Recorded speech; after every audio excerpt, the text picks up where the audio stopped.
आपण ठार वेडे आहोत कमळे. गरम गरम चहा पिऊन थंडगार आईस्क्रीम खातोय. काय जगावेगळं कॉम्बिनेशन आहे.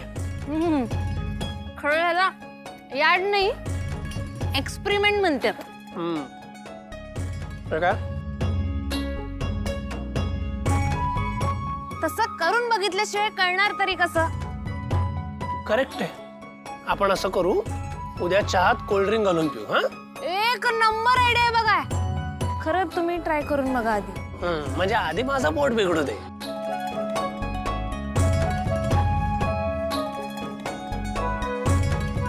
सर आमचा आबा म्हणतात, जगावेगळ्या गोष्टी तीच लोक करतात ज्यांच्यात जग बदलण्याची हिंमत असते.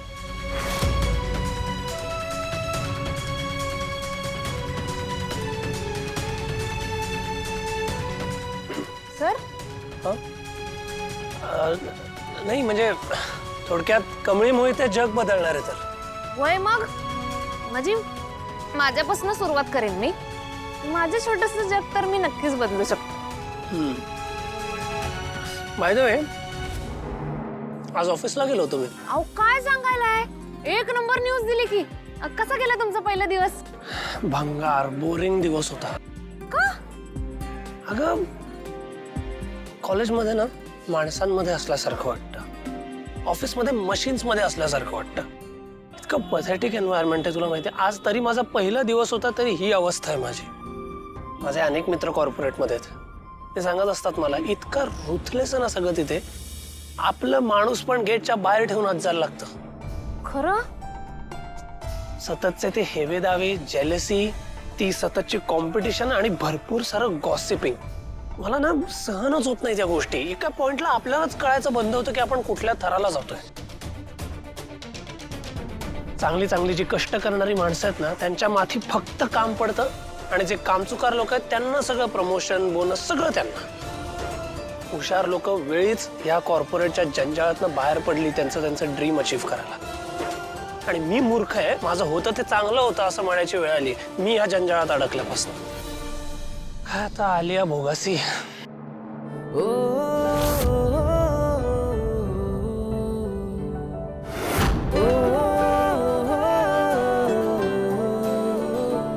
बस व्यवस्थित कम्फर्टेबली बस.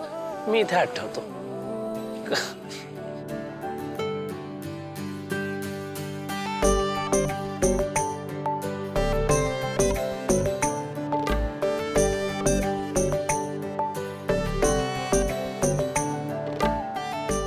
सर आबाळ बघा की. आबाळ भरून चांदण्या येत्या. असं वाटायलंय की आमच्या गावाकडच्या मचानावर बसून चांदण्या बघतोय. आय लहानपणी या चांदण्याकडे बोट करून तू सांगायचीस, कमळे तू जिथं जिथं जाशील तिथे ह्या सगळ्या चांदण्या तुझ्या सोबतीला असते. सर माझी आई नेहमी म्हणते का कमळे तू जिथं जिथं जाशील तिथे या सगळ्या चांदण्या तुझ्या सोबतीला असते.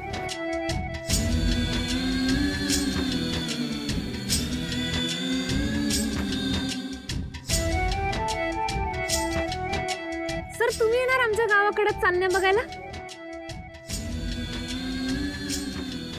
हो, मला तुझ्या आईला भेटायला यायचंच आहे.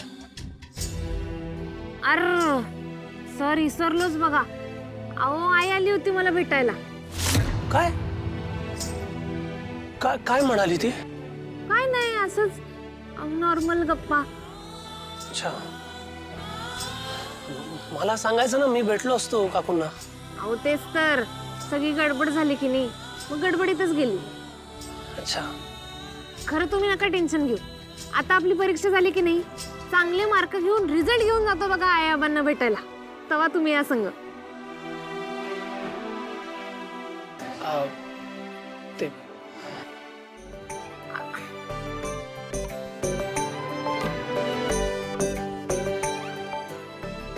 थांबा.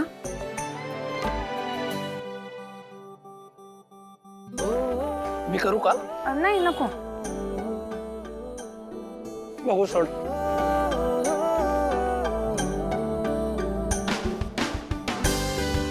कसं बांधतात ग हे कमळे? कमळे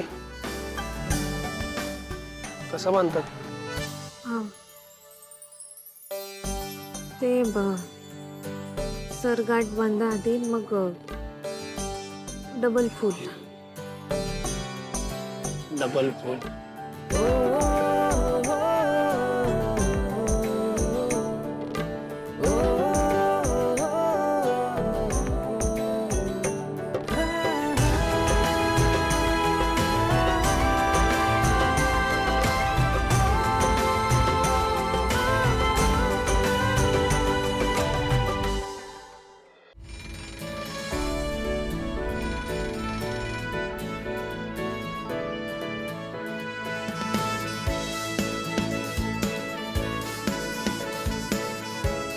निंगे उठ. निंगे उठ. हे कमळे, अगं झोपू दे की 5 मिनिट. काय 5 मिनिट? तासभर लावतेस बघ तू 5 मिनिट म्हणून. गप गुमान उठ, तोंडावर पाणी मारा ना, अभ्यासाला बस. चल.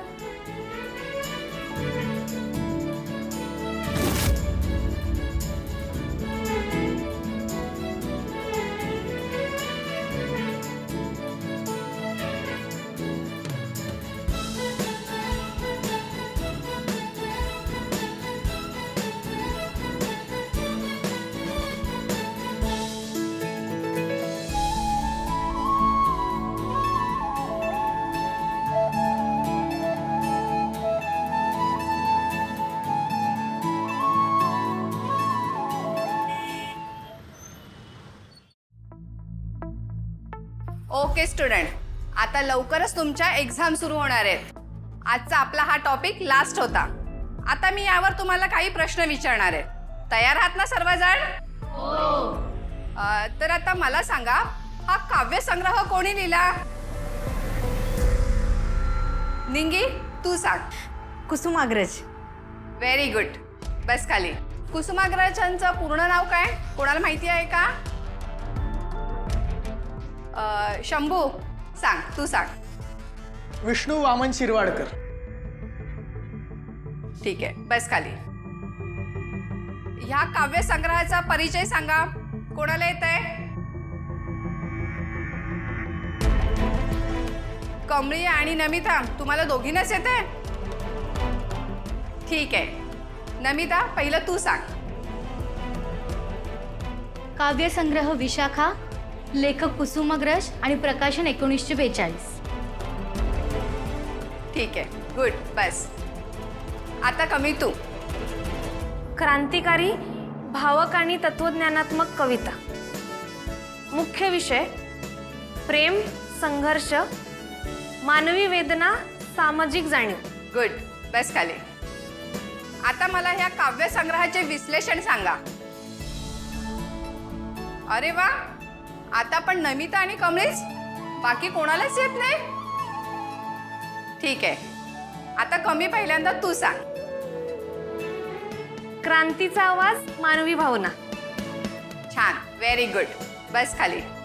आता नमिता, तू सांग. भाषा आणि शैली आणि तत्वज्ञान. Okay, very good. बस.